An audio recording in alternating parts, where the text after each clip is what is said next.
निवर्तां देवानां पुरातिरभिनो निवर्ततां देवानां सख्यमुपसेदेमा वयं देवानायुः प्रतिरन्तु जीवसि तान् पूर्वया निविदाहो महे वयं भगं मित्रमदितिं पृच्छमसिद्धं अजमनं वरुणं सोममस्विना सरस्वतीना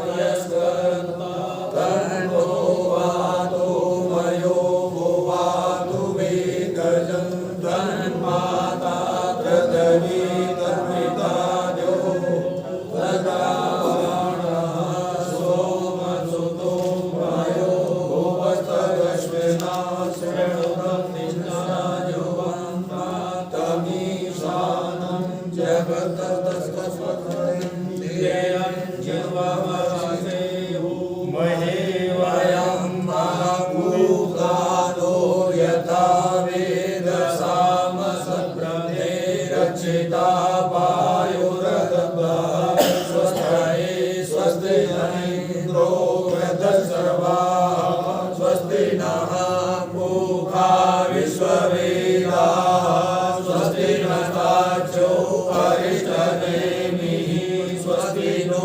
बृहस्पतिर्दधातु मृगदश्वामरुतः वृष्णिमातरः शुभं द्यावानो विदधे भुजग्नयः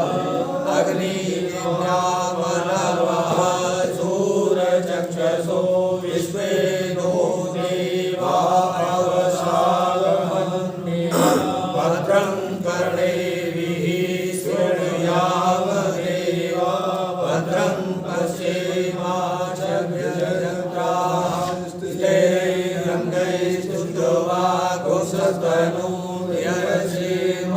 देवहितं यदायुः शतमेन्नु शरदो अन्ति देवा जत्राजसन्तनूनां पुत्रासो यत्र पितरो भवन्ति मानो मध्यानि देवता युगन्तो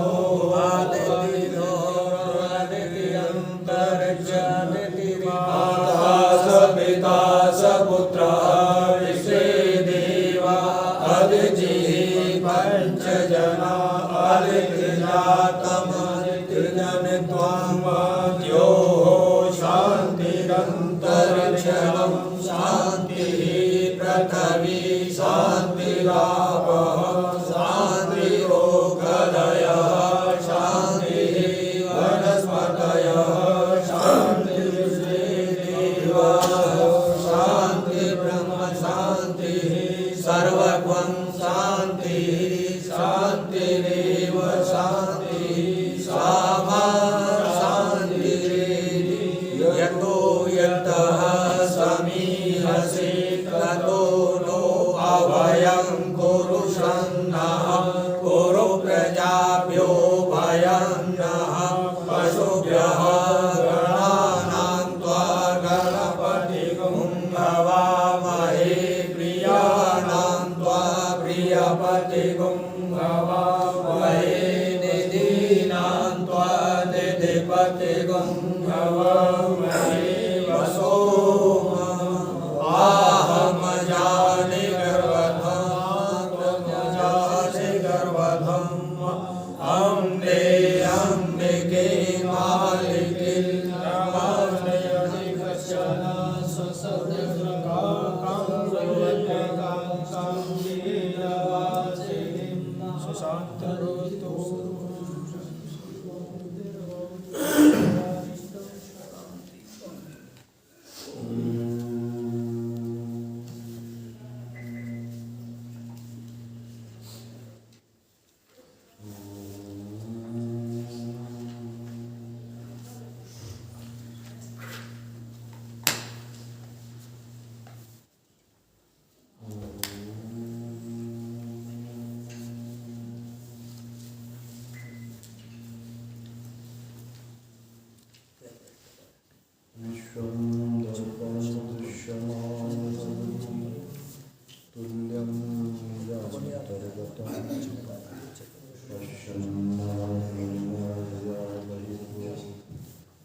रत्नविनवत स्वप्नवजीवेदा श्रीपूर्णानन्दवाणी श्रुतिशिखरसुधा स्वर्णिनः पुनः अखण्डानन्द सम्बोध मूर्तये ब्रह्ममूर्तये सुधास्मृतिसमासृष्टा नेत्रान्तर्स्फूर्तये नमः।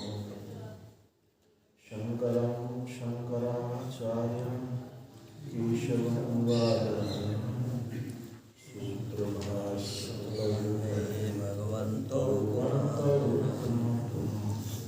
ईश्वरो गुरुरात्मेति मूर्तिभेदविभागिने व्योमवद्व्याप्तदेहाय दक्षिणामूर्तये नमः।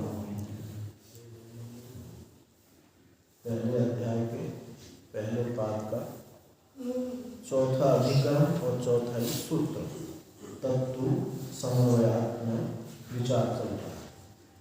इसमें भी दूसरा वर्णक, जिसमें दूसरे वर्णक में क्या था, संदेह था कि आत्मा वारे द्रष्टव्य श्रोतव्य मंतव्य निध्यासितव्य, इसमें संदेह होता है। ये ज्ञान का निरूपण करती है श्रुति अथवा उपासना का निरूपण करती है। पूर्व पक्षी ने कहा था कि ये उपासना का ही निरूपण करती है, क्योंकि श्रोतव्य मंतव्य निधिध्यासितव्य तव्य तव्य तति प्रत्यय होने से ये शासन ही कर रही है, उपासना का ही विधान कर रही है। तो सिद्धांति ने कहा कि जो कर्ता के अधीन नहीं, विधि जो होती है कर्ता के अधीन होती है, लेकिन ज्ञान कर्ता के अधीन नहीं, वो तो वस्तु तंत्र है, पुरुष तंत्र नहीं है। हाँ, तो इसमें जो सात बोध के पूर्व जो असंभावना विपरीत भावना की निवृत्ति के लिए ये व्यापार रूप कर्तृतंत्र मन में विध्यासन ऐसा छाया रूप से विधि छाया रूप से दिखाई पड़ता है, वस्तु का ये विधि नहीं। ये सिद्धांत ने बताया। तो दूसरे वर्णन में हम चल रहे हैं। कल पूर्व पक्ष हुआ था, आज सिद्धांति बोलता है। अत्र अविधीयते, यहाँ से अत्र अविधीयते पूर्व पक्षी कहने पर सिद्धांति कहते हैं कि यहाँ जो आपने कहा है उसके विषय में हम बताते हैं। जैसे आप कहते हैं ऐसा कहना ठीक नहीं है। कर्म ब्रह्म विद्या फलयो वे लक्षण, क्योंकि कर्म और जो ब्रह्म विद्या है इनके फल में विलक्षणता है।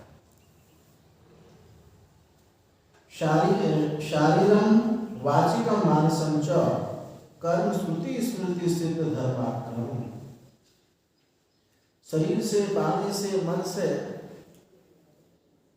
जो श्रुति और स्मृति में प्रसिद्ध जो कर्म कहे जा रहे हैं वो धर्म संज्ञक है, अर्थात धर्म ही है। श्रुति से कायिक वाचिक मानस रूप से जो कर्म हो रहे हैं वो धर्म ही है। यदि विषया जिज्ञासा अर्थात वो धर्म जिज्ञासा, और उसके विषय में जो जिज्ञासा है उसी को धर्म जिज्ञासा कहा है।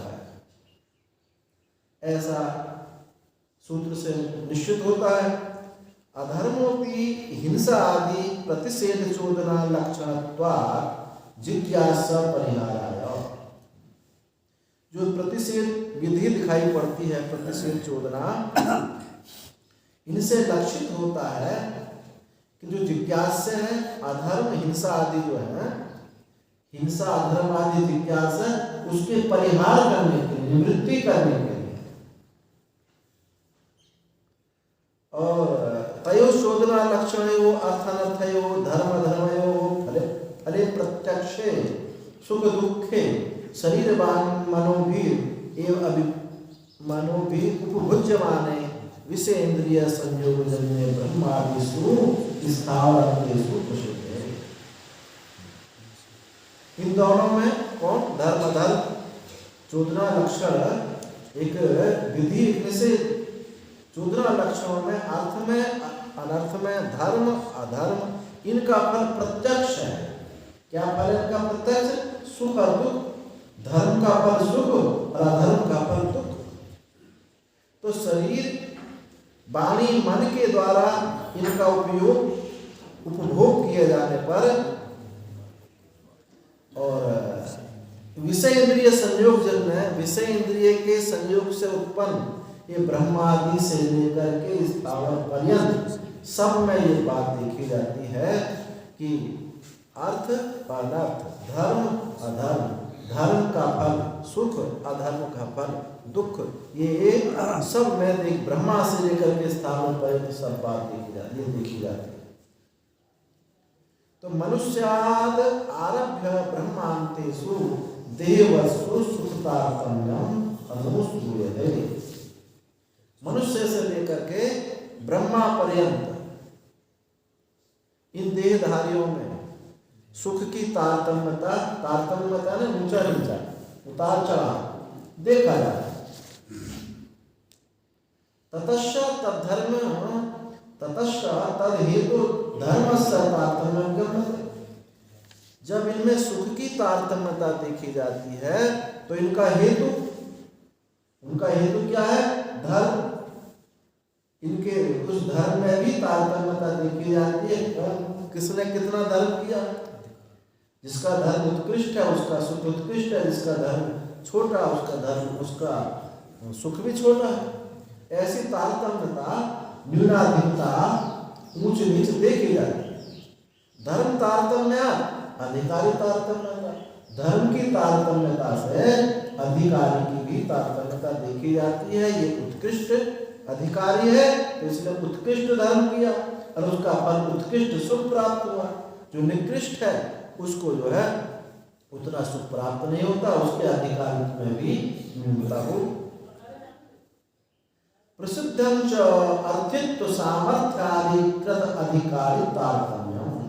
इससे ये सिद्ध हुआ कि अर्थित्व सामर्थ्यादि, अर्थित्व और सामर्थ्य यानी उसकी अर्थित्व चाहना फल कामना और उसकी सामर्थ्यता से अधिकारी की भी तारतम्यता देखी जाती है। मीमांसा में सूत्र है जैसे सूत्र अर्थी अनर्थो अर्थी अनर्थी विद्वान, अर्थी अनर्थी विद्वान, ध्यान से उत्तर का सूत्र। उसका तात्पर्य यह है अर्थी अनर्थी विद्वान शास्त्रेण अपरिदस्तम। अधिकारित्व का लक्षण क्या बताया मीमांसा ने? कि जो अर्थी हो, विद्वान हो, उस विषय को जानने वाला हो और सामर्थ्यता प्राप्त हो और शास्त्र के द्वारा निषिद्ध ना हो, वो है अधिकार। तो जो अर्थित्व है और जिसमें सामर्थ्यता प्राप्त है, अर्थित्व सामर्थ्यता से ही उस अधिकारी की तारतम्यता देखी जाती है। कितना चाहता है, कितनी इसमें सामर्थ्य है, इसी से अधिकारी की तारतम्यता निश्चित हो जाती है। तथा च यागादि अनुष्ठायी नामेव विद्या समाधि विशेषात् उत्तरेण पथागमनम। और यागादि का अनुष्ठान करने वालों का ही विद्या समाधि विशेषात्, विद्या माने उपासना, उपासना समाधि, उपासना समाधान की विशेषता से ही उनको उत्तर मार्ग का पथ प्राप्त हुआ है। उत्तरेण पथागमनम, उत्तर मार्ग से यानी अर्ची मार्ग से पूर्व का गमन हुआ है। केवल कर्म से नहीं, कर्म से तो क्या होगा? चंद्रलोक की प्राप्ति होगी और विद्या सामर्थ्यता से उससे ब्रह्मलोक की प्राप्ति होगी।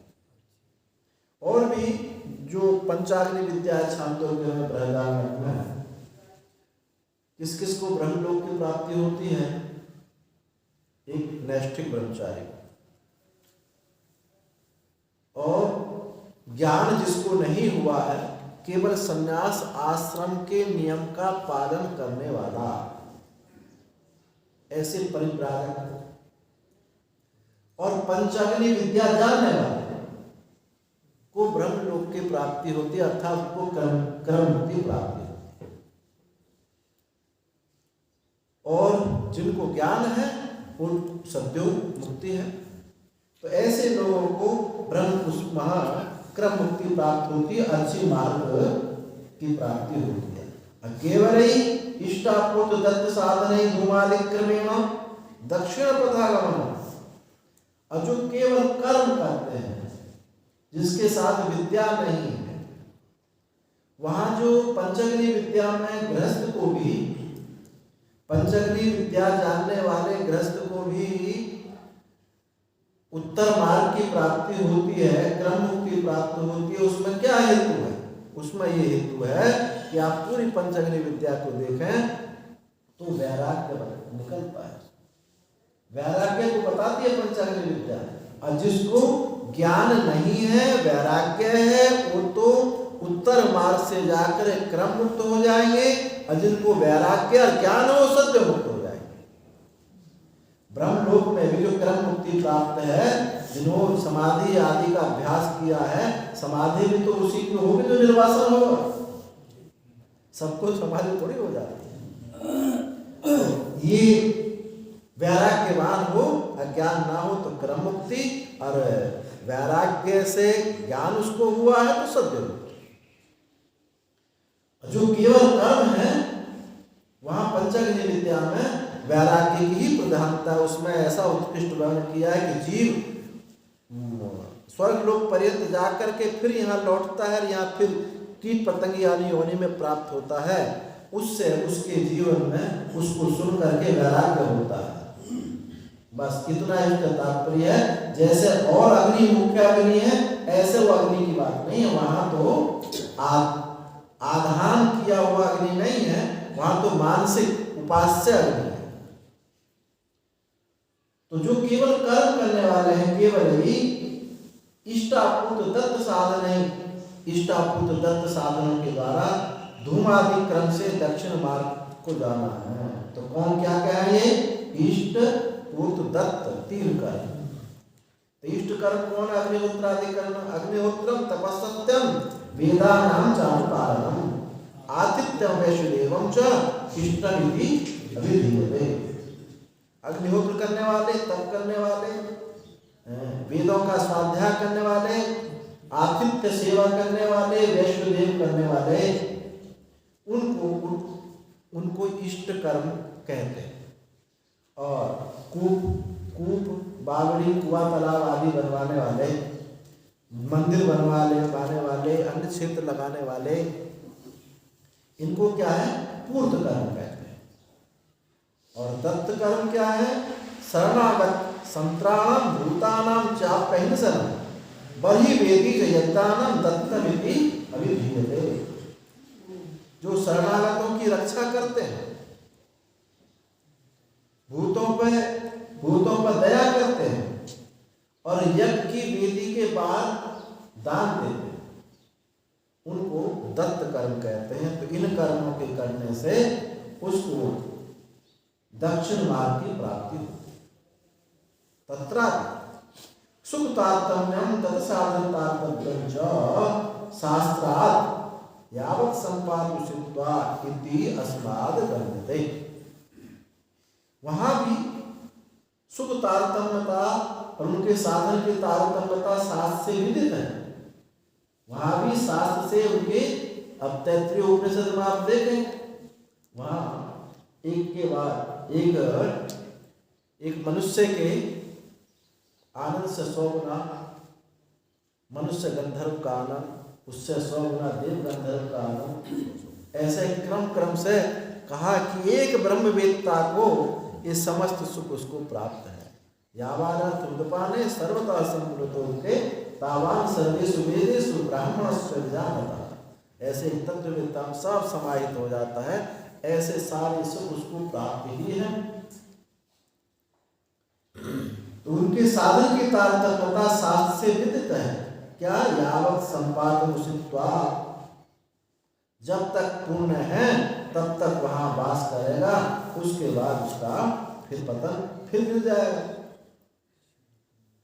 तथा मनुष्य आदिषु नारक स्थावरांतेषु सुख लवस चोदना लक्षण धर्म साध्य एवं गम्यते तारतम्येन वक्षमानः। तथा मनुष्य से लेकर के नारक और स्थावर पर्यंत नारकीय जीव और स्थावरी जो वृक्ष आदि योनि है, इन जीवों में भी तारतम्यता से विद्यमान सुखलेश प्रवर्तक धर्म से ही ये सब प्राप्त हो। तथा ऊर्ध्वं गतेषु अधगतेषु च देह वस्तु दुख तारतम्य दर्शनात् तद्हेतु अधर्मस्य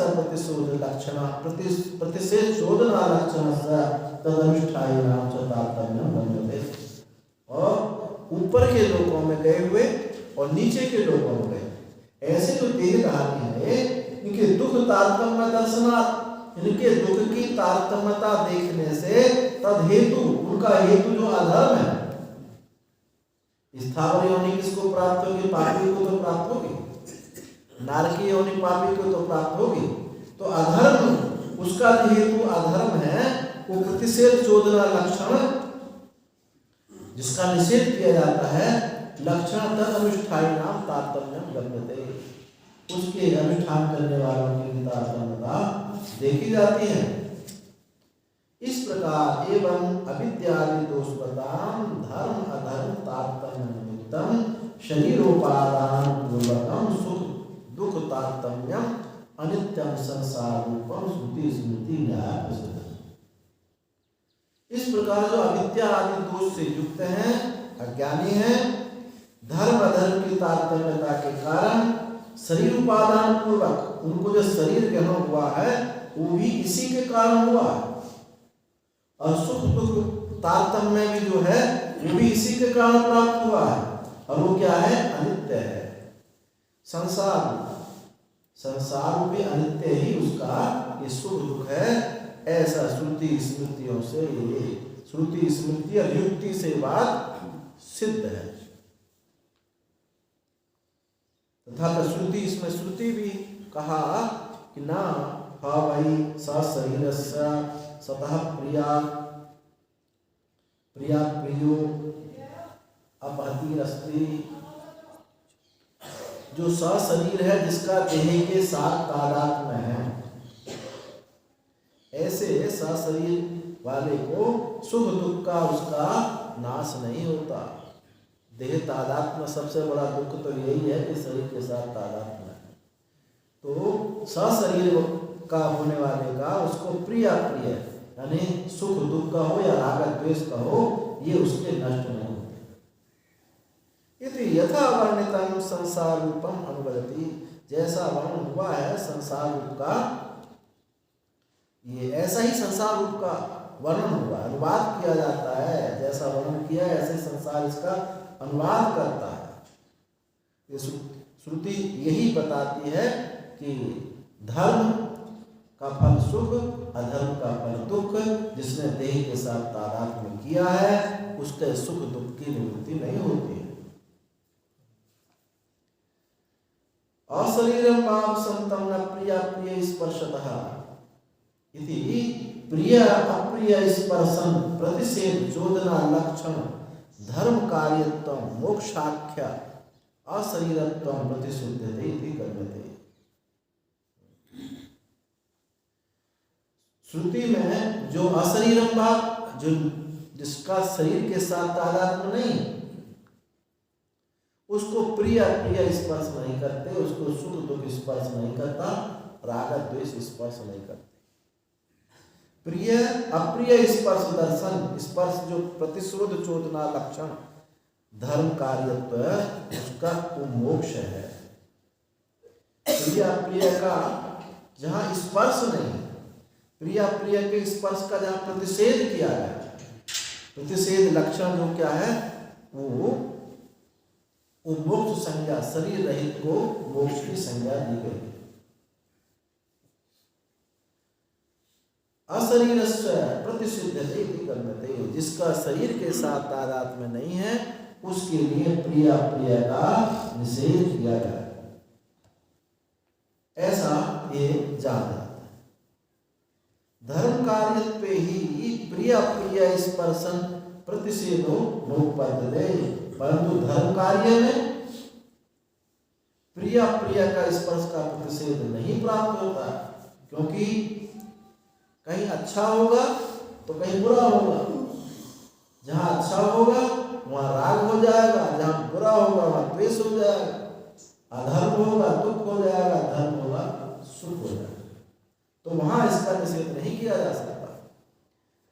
अशरीरत्वमेव धर्म कार्य विधि चेत, यदि कहें कि अशरीरत्व भी धर्म की कार्य है, धर्म का ही कार्य है, जैसे सुख धर्म कार्य है, ऐसे अशरीरत्व भी मोक्ष भी धर्म कार्य हो, तो ऐसा कहना ठीक नहीं।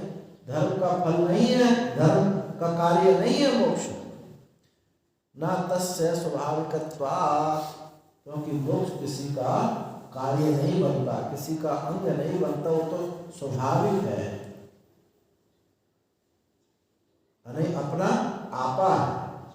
स्वाभाविक का मतलब अपना आपा है, वो अपना आपा किसी का अंग नहीं बन सकता, किसी का कार्य नहीं हो सकता। अशरीरम शरीरेषु अनवस्थेषु वस्थितं महान्तं विभुमात्मानं मत्वा धीरो न शोचति। अशरीरम शरीरेषु अनवस्थेषु वस्थितं, शरीरों में वो अशरीर होता हुआ, अवस्थितों में अनवस्थित होता हुआ, ऐसा महान विभु आत्मा को मानकर जान करके धीरो न शोचति। मत्वा का अर्थ क्या है? ज्ञात्वा, जान कर। सर्वम विधिध्यासन की दृष्टि से मत्वा कहा, और ये अर्थ ज्ञात्वा, जान करके धीर शोक नहीं। ये अशरीर, और भी श्रुति कहा अप्राणो ये मनः शुभ्र, वो परमात्मा प्राण रहित है, मन रहित है, शुभ्र है अर्थात शुद्ध है। असंग हुई है पुरुष, और ये पुरुष जो है असंग है। जो असंग हो, शुद्ध हो, वो किसका कार्य नहीं हो, इत्यादि श्रुतियों से बात सिद्ध हो जाती है। अतएव अनुष्ठेय कर्म फल विलक्षणम मोक्षाख्यम अशरीरत्वम नित्यमिति सिद्धम। इससे ये बात सिद्ध हुई कि जो अनुष्ठेय कर्म फल से विलक्षण है, जो हम अनुष्ठान कर्म करते हैं, उस कर्म के फल से ये मोक्ष विलक्षण है, क्योंकि ये स्वाभाविक है, अपना आपा है, किसी का ये अंग नहीं है, तो ये मोक्ष अशरीरत्व तो ये नित्य ही है। ये बात सिद्ध है।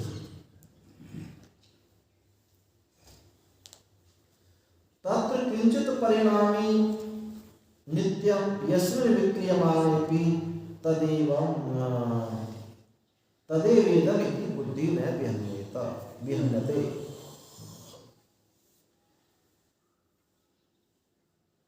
किंचित परिणामी नित्यम, नित्य भी दो प्रकार का होता है, एक परिणामी नित्य होता है, एक वास्तविक। और परिणामी भी है, नित्य भी, जैसे ये संसार है, परिणाम क्षण क्षण परिणाम को प्राप्त हो रहा है, परंतु आप कहते कि तो कल जैसे जैसा कल था ऐसे आज है, अनेक प्रकार से। इसी को लेकर के नैयायिक आदि इसको नित्य कहते हैं। तो परिणामी नित्य और पारमार्थिक नित्य, वास्तविक नित्य। तो परिणामी नित्य वह कहलाता है जिसमें विकृत होने पर भी, जो ऐसा कहे किंचित परिणामी नित्यम यस्मिन् विक्रियमाणेपि तदेवेदम इति बुद्धि, कि ये वही है, ये वही है जो कल था, जो पीछे था, ये वही है। इस ऐसी बुद्धि उसमें नष्ट नहीं होती, ये है परिणामी नित्य। पारमार्थिक नित्य में देश काल वस्तु है ही नहीं। जैसे कि यथा पृथ्वी आदि जगत नित्यत्ववादिना, जगत जो जगत को नित्य कहने वाले हैं, जैसे पृथ्वी को नित्य कहते हैं, आकाश को नित्य कहते हैं, दिशा को नित्य कहते हैं, मन को नित्य कहते हैं, काल को नित्य कहते हैं। यथा च सांख्यानाम गुणा, और सांख्यों के गुण भी नित्य है, क्योंकि उनकी जो प्रकृति है वो भी नष्ट नहीं होती। सांख्य योग में वहां कैवल्य किसको कहा? पुरुषार्थ शून्याना चिति शक्ति गुणानाम प्रतिप्रसवः पुरुषार्थ शून्यानाम चिति शक्ति कैवल्य। उन्होंने कैवल्य किसको कहा कि पुरुषार्थ तो वहां है नहीं, शून्यानाम चैतन्य रूप भरपूर है, गुणानाम प्रतिप्रसव गुण अपने कारण में लौट गए हैं, गुणों का आत्यांतिक गुणों का जो कारण है उसकी निवृत्ति नहीं हुई है, इसलिए वहां सृष्टि सत्य है। जो प्रधान है वो पुरुष का विकार नहीं है, ना वो किसी की प्रकृति नहीं, किसी की जैसे पुरुष ना प्रकृति है ना विकृति है, और जो प्रकृति है वो किसी की विकृति नहीं, स्वतंत्र है। तो वो गुण अपने कारण में लौट जाते हैं, पर कारण का अत्यंत अभाव नहीं है। यथा च संख्या नाम गुणा, सांख्यों का जैसे गुण है नित्य, इदं तो पारमार्थिकम कूटस्थम नित्यम व्योमवत् सर्वव्यापी सर्वविक्रिया रहितम नित्य तृप्तम निरवयम स्वयं ज्योति स्वभावम। महत्व तक तो मानते हैं नित्य है जी, महत्व तक तो नित्य मानते हैं। महत्त्व भी प्रकृति बनता है 16 गुणों का। महत्त्व को जो मूल प्रकृति है हाँ उसका नाश तो मानते नहीं है। हाँ नहीं मानते, और जितने प्रलय में और तो लय हो जाते हैं। हाँ अजय हो जाते हैं, तो महत्त्व तक तो नाश मानते हैं, फिर प्रकृति में नहीं, क्योंकि गुणों की साम्य अवस्था जब हो गई, गुण अपना कार्य, वहां गुण ऐसे बताए सांख्य में, जैसे वो होता है ना पानी में रहने वाले, क्या बोलते हैं, बिच्छू जैसा लगता है, जोक नहीं, और पैर बहुत सारे पैर, केकड़ा, वो जब केकड़ा दूसरा एक दूसरे की टांग पकड़ लेता है, ऐसे ही गुण एक दूसरे को पकड़े हुए होते हैं। अब जौन सा ऊपर हो जाएगा वही बढ़ जाएगा, ऐसा इसमें सांख्य कारिका में ऐसा निरूपण किया। अपने कारण में हो जाते हैं महत्त्व। तो अब देखो एक बात विचार करें, योगियों के विषय में भी सांख्य में भी, जो महत्त्व में महत्त्व अहंकार और क्या पंचतन्मात्र, ये प्रकृति विकृति हुए, और जो 16 गुण है 5 ज्ञानेन्द्रिय, 5 कर्मेंद्रिय और पंच महाभूत, अरे मन, ये 16 गुण है।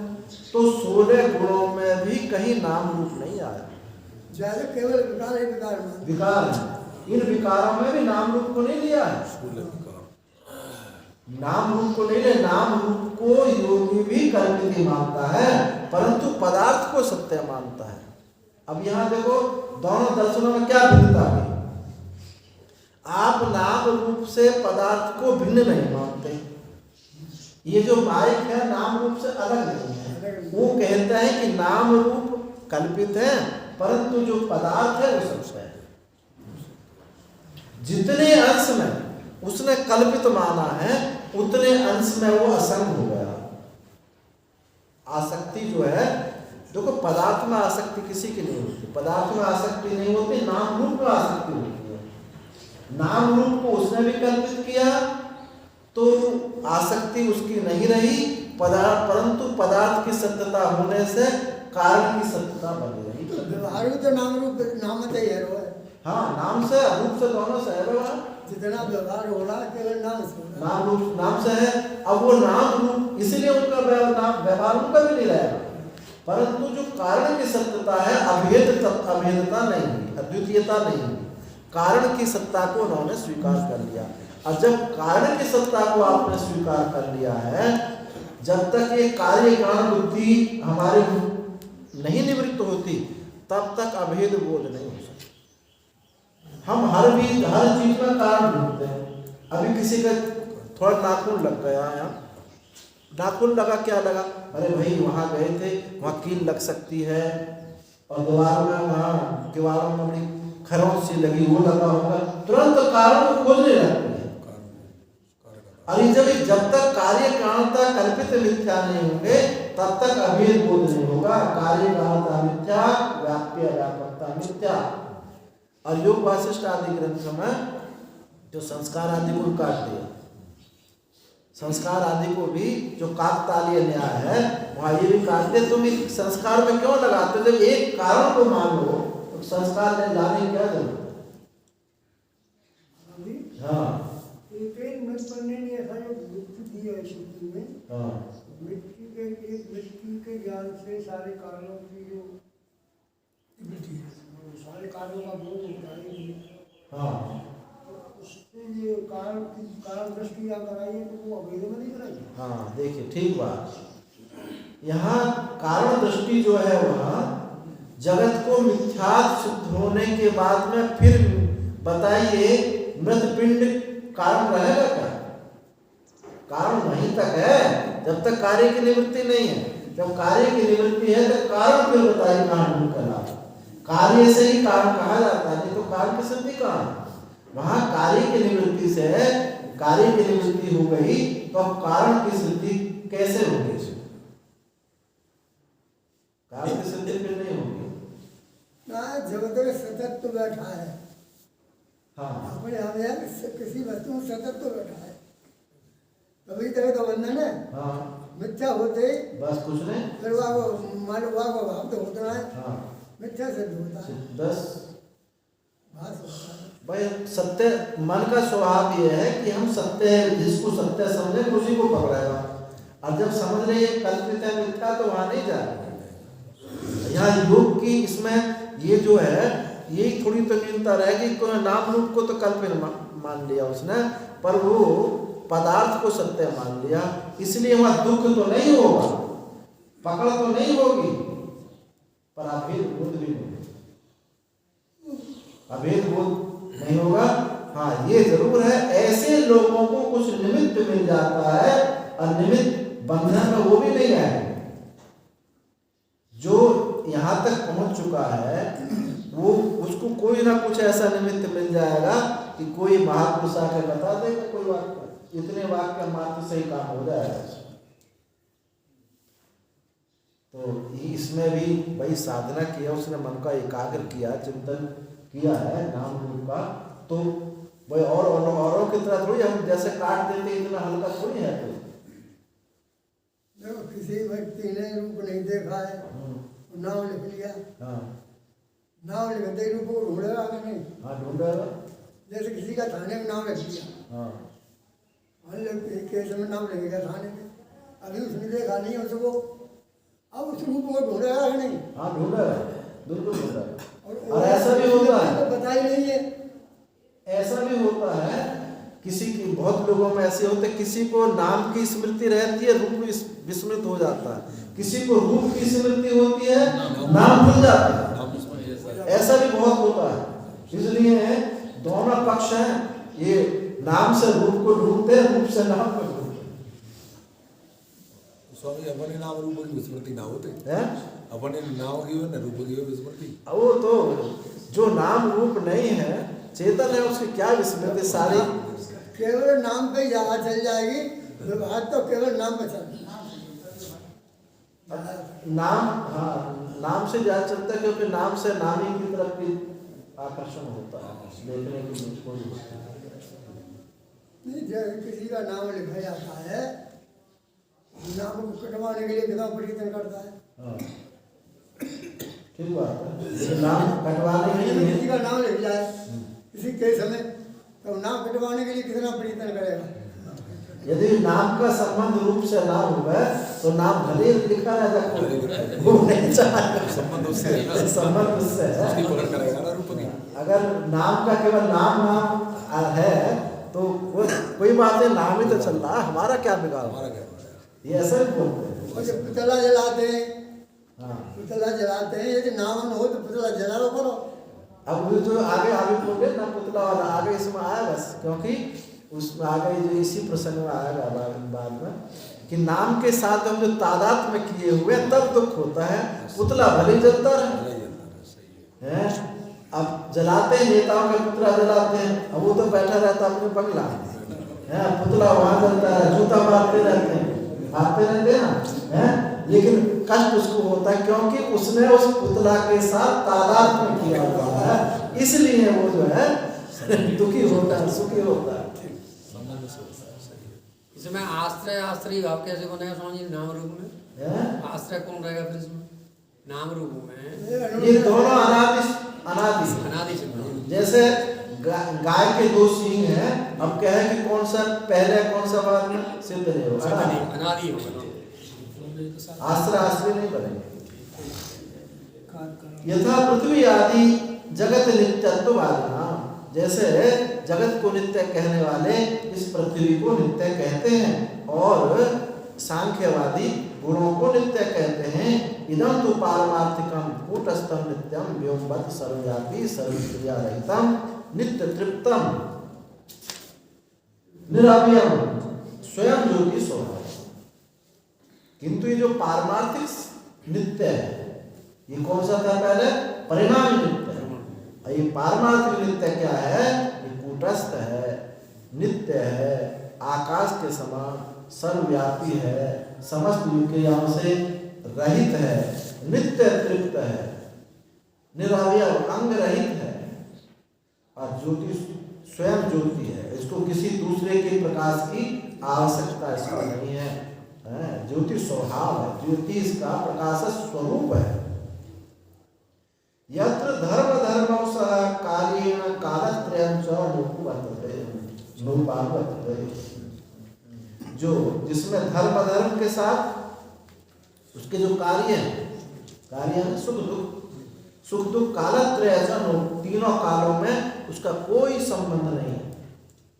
धर्म के साथ उसके जो कार्य हैं सुख दुख, उन तीनों कालों में इसके साथ कोई संबंध नहीं है। तद एतत् अशरीरत्व मोक्ष, क्योंकि अशरीरत्व जो है यही मोक्ष कहा गया है।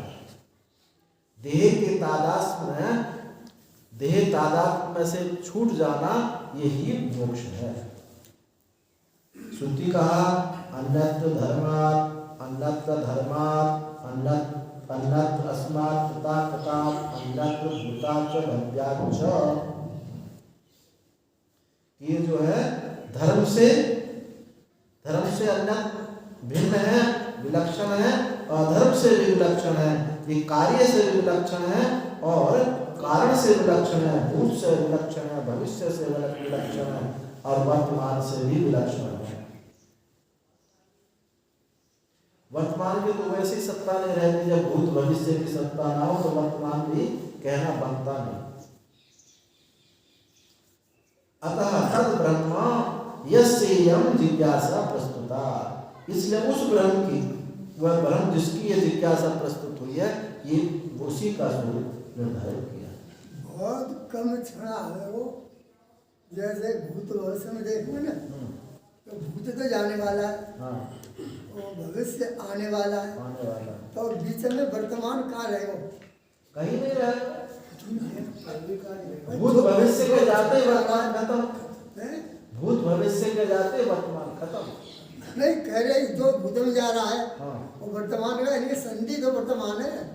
हाँ संधि है, भूत की संधि जो है वही वर्तमान। और जब आगे पीछे का वर्ण आ रहा है तो संधि हो ही नहीं सकती, इसलिए वर्तमान भी गायब। कार्य तो सिद्धि करी वर्तमान, कार्य तो सिद्धि करी है, कार्य से कार्य जिस कार्य है, हाँ, उसी को वर्तमान का, हाँ, जो कार्य वर्तमान बनेगा ना कार्य, क्योंकि दोनों आगे पीछे कारण हो गए, और जब कारण नहीं रहता कार्य का। तद यदि कर्तव्य से सत्वेन उपदिश्येत तेन च कर्तव्येन साध्यस्येन मोक्षाभ्युपगमे अनित्यैव।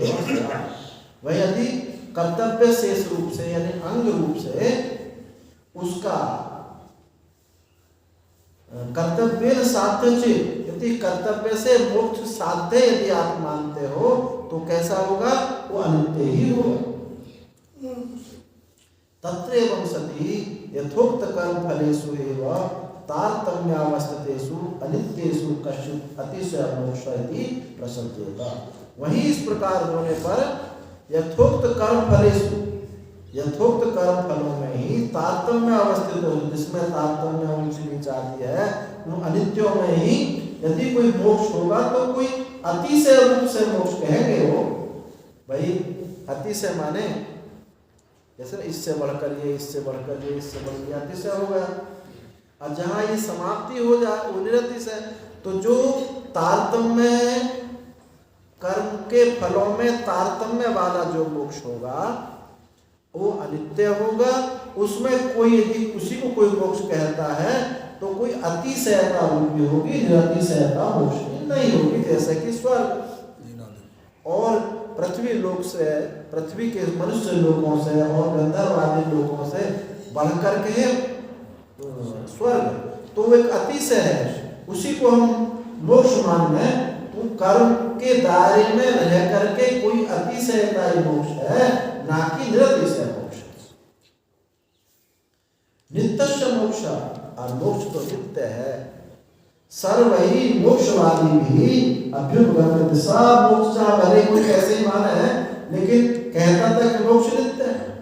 यदि मोक्ष नित्य ना हो तो कौन उसमें प्रवृत्त हो, कौन उसको पाना चाहे। नित्य बताएंगे तभी तो पाना चाहिए। चाहे भले ही कर्म से प्राप्त होने वाला मोक्ष अनित्य हो, लेकिन वो भी नित्य ही कहेगा कि हमारा मोक्ष नित्य है। अतो न कर्तव्य से सत्वेन ब्रह्म उपदेश, इसलिए ब्रह्म उपदेश जो है ये कर्तव्य का शेष नहीं है, अर्थात कर्तव्य कर्म का अंग, कर्मांग नहीं है।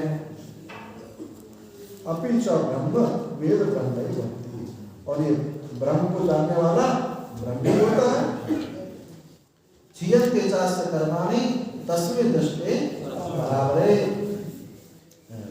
उस परावर को जानने पर, जान लिया जाने पर ये छियते चास्य कर्माणि, उसके कर्म क्षीण हो। आनंदम ब्रह्मो विद्वान न विवेति कुतश्चन, आनंद ये ब्रह्म क्या है, आनंद रूप है। न विवेति कुतश्चन, वो किसी से भय नहीं है। अभयम वै जनक प्राप्तोसि, तुम हे जनक तुम अभय को प्राप्त हो गए।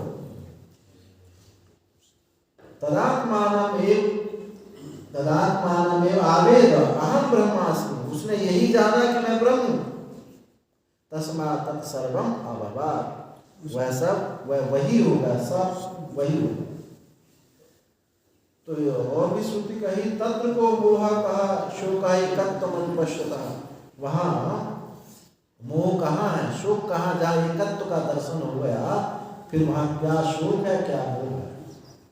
इत्येवमाद्या श्रुतिया ब्रह्म विद्यानंतरम मोक्षम दर्शयन्तो मध्य कार्यांतरम भारती। इन सारी श्रुतियों से ये बात सिद्ध हुई कि ब्रह्म विद्या के अंतर कोई बीच में काल कार्य नहीं, जैसे जाना तत्क्षण वही हो गया, कोई कार्यांतर नहीं। जैसे एक हिंदू को, एक ब्राह्मण को हिंदू होने में कितने देर लगती है? एक ब्राह्मण को हिंदू होने में कितने देर लगेगी? बस इतनी देर लगेगी, क्योंकि वह वही है। ऐसे ही जानना मात्र उसने समझ लिया मैं तो हिंदू ही हूँ, बस इतना ही देर है। तो किसी कालांतर की, किसी कार्यांतर की अपेक्षा नहीं रखता। ब्रह्म विद्यानंतर मोक्ष दिखाते हुए मध्य बीच में किसी कार्य को नहीं हो सकता। इस दूसरे कार्य का वारण किया, श्रुति में वारण करते हैं। जैसे जाना वैसे ही वो मुक्त है। तथा तद एतद पश्यन् ऋषिपाम देवः प्रतिपेदे अहम मनुर्भवम् सूर्यस्य, यह पश्चिम इस प्रकार देखते हुए कि मैं प्रत्यगात्मा हूँ, ऐसा ज्ञान प्राप्त कर उस ज्ञान से वामदेव ऋषि ने ये जाना कि अहम मनु, मैं मनु था, मैं ही सूर्य हूँ, यानी जो कुछ है सब मैं ही हूँ। अपने से भिन्न किसी को नहीं जाना। वही तो ब्रह्म दर्शन सर्वात् भावयो मध्य कर्तव्यांतर वारणाया। इस श्रुति से क्या हुआ? पहली श्रुति से तो बताया कार्यांतर कि दूसरा कोई कार्य नहीं आता, जानने और पाने के बीच में कोई कार्य नहीं है। इस श्रुति से क्या बताया कि दूसरा कोई कर्तव्य नहीं है। ब्रह्म दर्शन सर्वात् भाव के मध्य में कर्तव्यांतर वारण आया, कोई दूसरा कर्तव्य नहीं है, इसकी निवृत्ति कही। जैसा मैं प्रत्यगात्मा हूं तो मैं ही मन हूं, मैं ही सूर्य हूं, सब मैं ही हूं, तो दूसरा कोई कर्तव्यता वहां नहीं है। तो मोक्ष प्रतिबंध निवृत्ति मात्र आत्मज्ञान।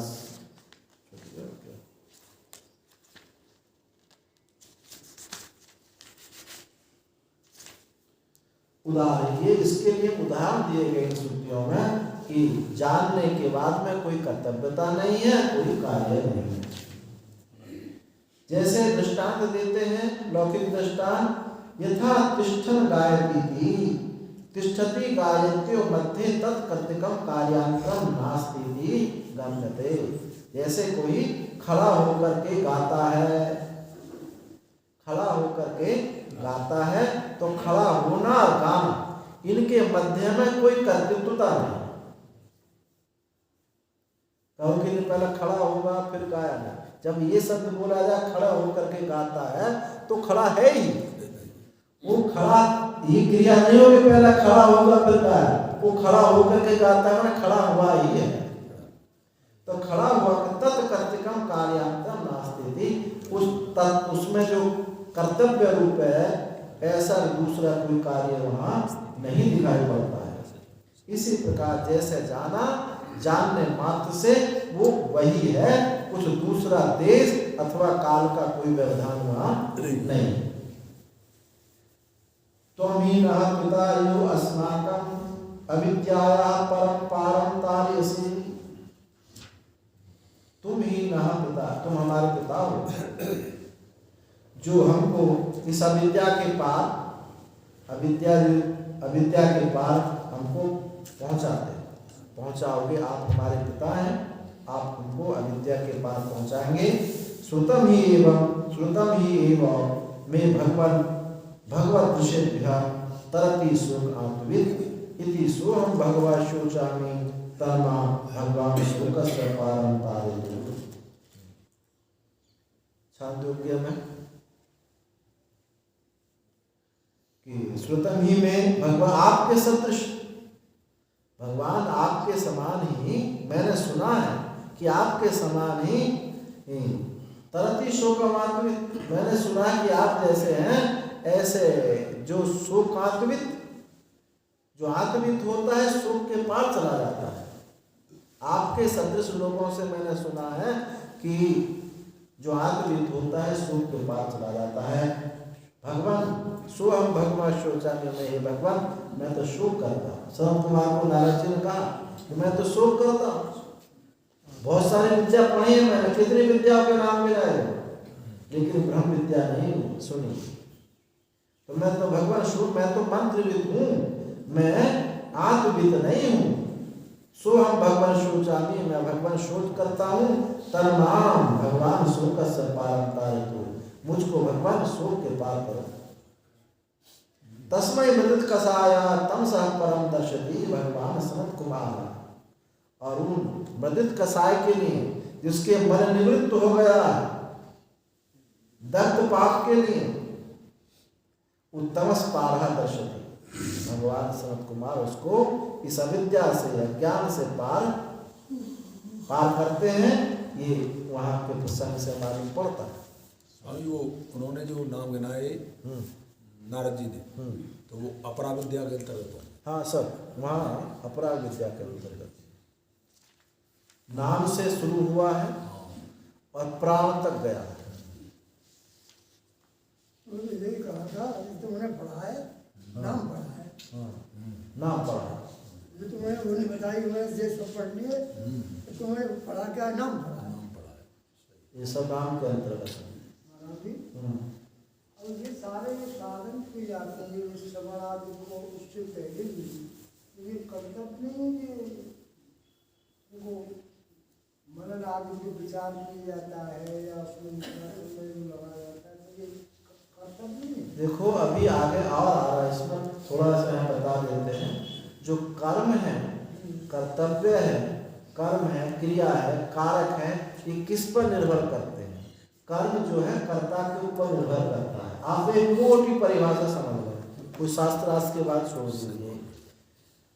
कर्म जो है कर्ता पर निर्भर करता है। यदि जिस कर्म के करने से आपका कर्ता पुष्ट होता है, आपको फल प्राप्ति होती है, तो आप कर्म कर रहे हैं। और जिस कर्म के करने से आपका कर्ता मिट रहा है, फल प्राप्ति नहीं हो रही, तो कर्म की कोटि में नहीं जाएगा। है बस मोटी मोटी बात। और श्रवण मनन निधिध्यासन, यदि हम इसको भी कर्म मान रहे हैं, हालांकि इसमें प्रसंग आएगा, ये आगे बताएंगे हम, इसको भी हम कर्म मान लें तो फिर तो मुक्ति कर्म से ही है, ज्ञान से है। श्रवण मनन निधिध्यासन भी कर्म होगा, तो फिर ज्ञान क्या है? कर्म से सिद्ध होगी, फिर तो कर्म से सिद्ध होगी, तो ज्ञान क्या है? फिर कहो नहीं ये श्रवण मनन निधिध्यासन से ब्रह्माकार वृत्ति अकर्म है, ये कर्म है, तो कर्म से ज्ञान की उत्पत्ति मानोगे फिर ये होगा। तो देखो सीधी बिल्कुल बात है कि जिस कर्म के करने से कर्ता पुष्ट होता है, फल प्राप्ति, वो तो कर्म है। और केवल क्रिया को कर्म नहीं कहो। अब कल में बताया था दृष्टांत दिया था, आपको याद हो, पेड़ की शाखा को यदि इधर बैठ कर काटते हैं तो शाखा के सहित हम नीचे गिर जाते हैं। इसी प्रकार से ये मनन निधिध्यासन, और इधर बैठ के काटते हैं तो पेड़ हम बच जाते हैं, शाखा गिर जाती है, कर्तृत्व तो बना रहता है। इसलिए ध्यान और निधिध्यासन में यही अंतर है। ध्यान में अज्ञात कर्ता होता है, और निधिध्यासन में कर्ता मिट जाता है। ये कर्म की परिभाषा। कर्ता पूर्वक ही कर्म होता है, नहीं तो कर्म नहीं होता।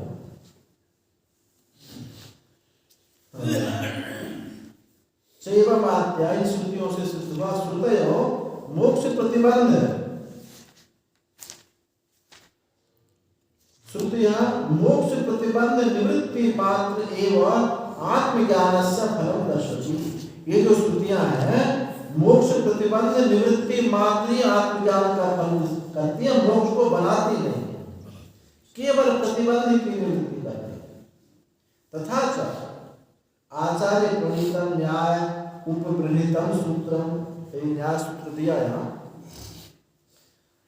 दुख जन्म प्रवृत्ति दोष मिथ्या ज्ञानानाम उत्तरोत्तरापाये तदनंतर आपायात अपवर्गः।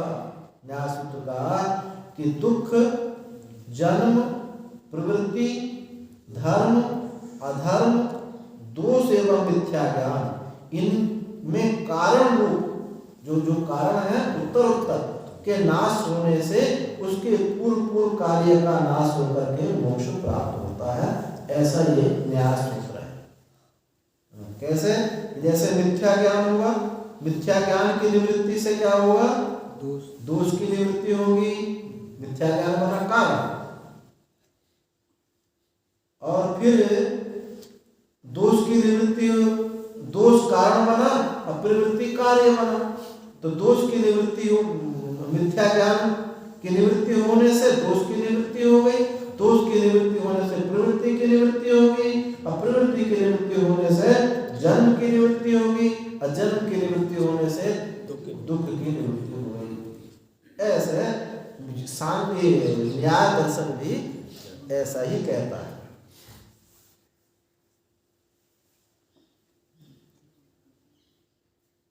मिथ्या ज्ञान पायश्च ब्रह्मात्मैकत्व विज्ञानारभति। मिथ्या ज्ञान की निवृत्ति से क्या होगा? नाश से ब्रह्मात्मैकत्व विज्ञान होता है। न च इदं ब्रह्मात्मैकत्व विज्ञानम संपद रूपम। अब यहाँ 4 प्रकार की उपासना के 4 भेद बताए। संपद उपासना, एक प्रतीक या अध्यासोपासना, और संस्कारी उपासना, संबल उपासना। 4 प्रकार की उपासना है। अब उन 4 उपासना का, क्योंकि यहाँ उपासना का ये जो पूर्व पक्षी तो यही है ना कि उपासना से मोक्ष की प्राप्ति है, उसका ही खंडन करते हैं कि इसमें क्या दोष है ये उपासना भी मानस कर्म है, इसलिए कर्म से मुक्ति नहीं है, ज्ञान से मुक्ति, उपासना से मुक्ति नहीं है। तो न च इदं ब्रह्मात्मैकत्व विज्ञानम संपद रूपम, ये जो ब्रह्मात्मैकत्व विज्ञान है ये संपद रूप नहीं है। संपद रूप क्या कैसे कहते हैं? अल्पालंबन तिरस्कारेण उत्कृष्ट वस्तु अभेद ध्यानम संपद उपासना। आलंबन अल्पालंबन, आलंबन थोड़ा, अल्पालंबन के तिरस्कार पूर्वक जो उत्कृष्ट वस्तु में जो अभेदता है इसको संपद रूप कहते हैं। अब यहाँ श्रुति उद्धृत कर रही है, यथा अनंतम वै मनो अनंता विश्वे देवा अनंतमेव स तेन लोकम जयति। अनंतम वै मन, मन क्या है? अनंत है। मन की जो वृत्तियां हैं अनंत है, यह प्रसिद्ध है। और विश्व देव भी अनंत है, विश्वदेव जो है वो भी अनंत है। इसलिए मन में अनंत विश्वदेव की दृष्टि करी। मन में सामान्यता से मन में अनंत विश्वदेव की दृष्टि करने का अनंत लोगों को जीत लेता है।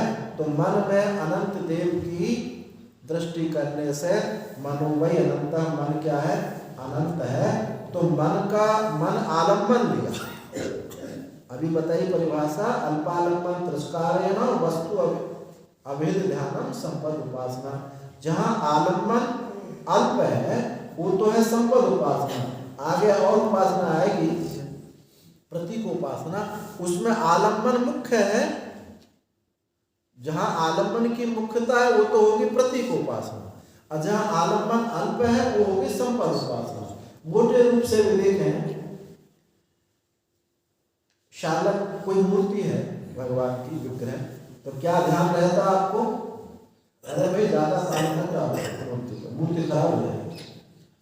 तो आलम्बन की मुख्यता है, आलम्बन की मुख्यता लेकर के जो वहां दृष्टि की गई है वो तो है प्रतीक उपासना। और जहाँ आलम्बन सूक्ष्म आलम्बन छूट जाता है, मन अनंत देव है, विश्व देव है, तो वहाँ मन पर इतना जोर नहीं दिया गया, जोर दिया गया विश्व देव। तो जिसमें विश्व देव जो है इसकी मुख्यता है और आलम्बन की अल्पता है, तो वो तो है संपद उपासना। और जिसमें आलम्बन की प्रधानता है और दृष्टि की जाती है वो है प्रतीक उपासना। तो अनंत वही मन, जो मन है अनंत है और विश्व देव भी अनंत है, दोनों की सामान्यता है, इसलिए मन जो है अनंत विश्व देव है। ऐसे दृष्टि करने से ये संपद उपासना, इसके अनुसार मन में विश्वदेव दृष्टि जो है ये क्या है? संपद उपासना है। ये ब्रह्मात्म ज्ञान संपद उपासना नहीं है, क्योंकि यहाँ कोई आरोप नहीं किया जा रहा है। उपासना में क्या है? आरोप है, आरोप नहीं होता है। और आगे कहते हैं नाच अध्यास रूपम यथा मनो ब्रह्मी की उपासना। और ये जो अध्यास रूप उपासना अर्थात प्रतीक उपासना, ये ब्रह्म ज्ञान कोई ये भी नहीं। आलम्बन से प्राधान्य ध्यानम प्रतीको उपासती अध्यास। आलम्बन की प्रधानता से जो ध्यान है वो प्रतीक उपासना है। तो उसमें बताया मनो ब्रह्मी की उपासना आदित्य ब्रह्मित्यादेश।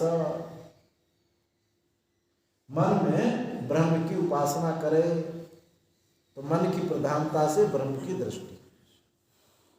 और आदित्य ब्रह्म है, इसमें आदित्य की प्रधानता से ब्रह्म दृष्टि। यूपो आदित्य, यूप आदित्य है तो यूप की प्रधानता से आदित्य दृष्टि। सालग्राम शिला की प्रधानता से विष्णु दृष्टि। ये है अध्यास उपासना या प्रतीक उपासना भी कहते हैं। जो संवर्ग में आ गई है, संवर्ग में आ नहीं नम्य संवर्ग में नहीं, संवर्ग में तो लय है। संवर्ग को जो छांदोग्य में जो रैक का प्रसंग है ना, वो संवर्ग विद्या है। आगे आएगा इसमें, ये बताता हूँ। संवर्ग उपासना मन आदित्यादिषु ब्रह्म दृष्टि अध्यास है। मन आदि में आदित्य दृष्टि जो है वो मन आदित्य आदि में जो ब्रह्म दृष्टि है ये अध्यास उपासना है। ना भी क्रिया विशिष्ट क्रिया योग निमित्तम, ये क्या संवर्ग, यहाँ विशिष्ट क्रिया है जहाँ कोई। अब देखो ये भी एक संवर्ग है। आप लेट जाए ऐसे, अब भावना करें कि मेरा पैरों का हिस्सा जो है ये तो पृथ्वी रूप है, और इससे जो यहाँ मध्य हिस्सा है ये जल रूप है, पृथ्वी का मैंने जल में लय कर दिया। जो लय भावना है ये संवर्ग उपासना।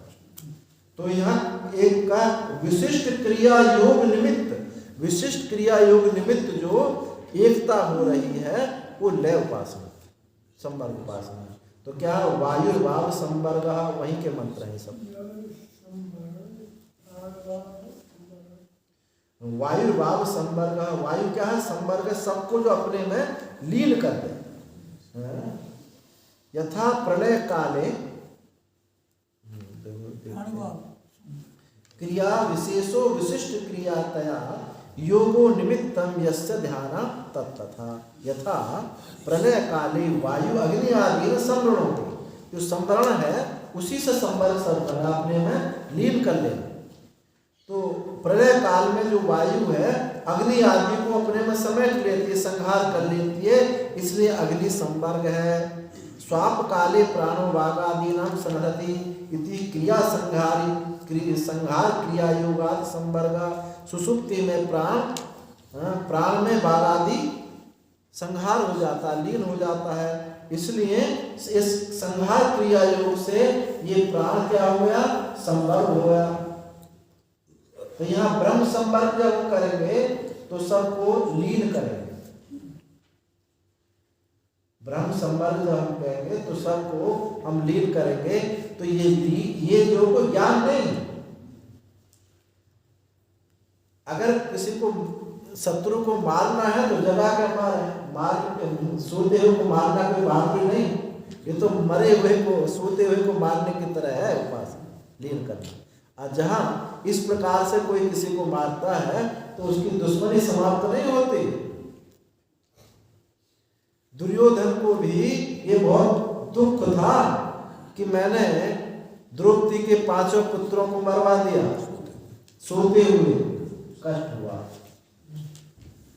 वीरता पूर्वक मारते तो कष्ट नहीं होता। ऐसे ही उस संवर्ग उपासना है, इसलिए उपासना है, ज्ञान नहीं हुआ। अभी अब देखो विशिष्टा योग, विशिष्टाद्वैत में भी भेद सहिष्णु अभेद, भेद को रख करके वहां अभेद है। तो भेद की आत्यांतिक निवृत्ति नहीं, ऐसे ही यहां भी आत्यांतिक निवृत्ति नहीं होती। ये बात जरूर है, क्रम मुक्त हो जाएगा, ये बात इसमें कोई समझ नहीं। के बाद में जो होगा तो वो मुक्ति नहीं होगी। नहीं, देखो लय कब होगा, 2 चीजों का होगा तब लय होगा। लय एक वस्तु में लय होता है क्या, एक वस्तु एक में लीन होगी। तो एक में जब ये एकत्व तो कहाँ हुआ, इसी को तो मैंने कहा भेद सहिष्णु अभेद। अब जैसे जरासंध 2 टुकड़े हैं और वो दोनों मिल जाते हैं, एक दिखाई पड़ता, तो क्या एकत्व है? यदि एकत्व जरासंध होता तो फिर ऐसे डालने पर वो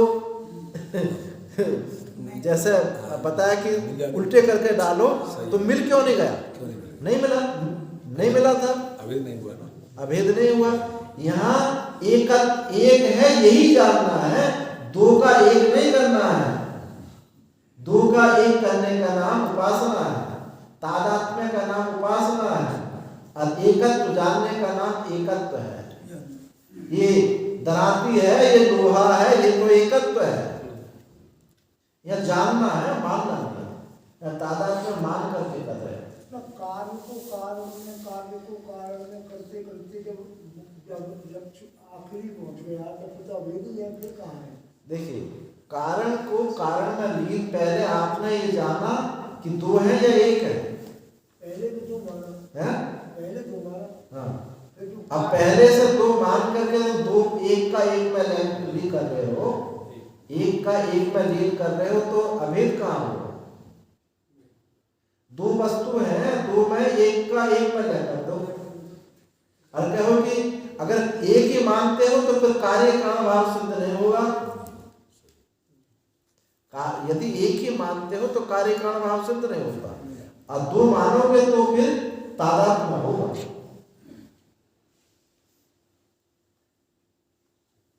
लीन करना, कार्य को आपने सच्चा मान लिया और सच्चा कार्य को मान करके सच्चे कारण में लीन कर दिया। हाँ, कार्य को झूठा मान लो, कार्य को मिथ्या कल्पित मानो, तब तो बात ठीक है, तब तो ये कर दो। वही अपेक्षा नहीं रहेगी, लेकर रहेगी उसको अपेक्षा नहीं रहेगी।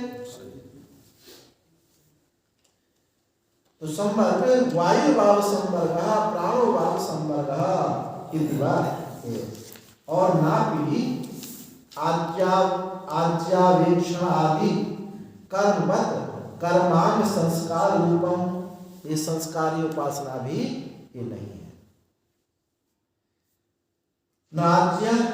नापि आज्या वीक्षण आदि कर्म के समान। यज्ञ में क्या होता है? यज्ञ में आज्य माने घी की धारा, वो घी की धारा जो है उसका संस्कार किया जाता है। कैसे संस्कार किया जाएगा? यजमान की पत्नी उसको देखे,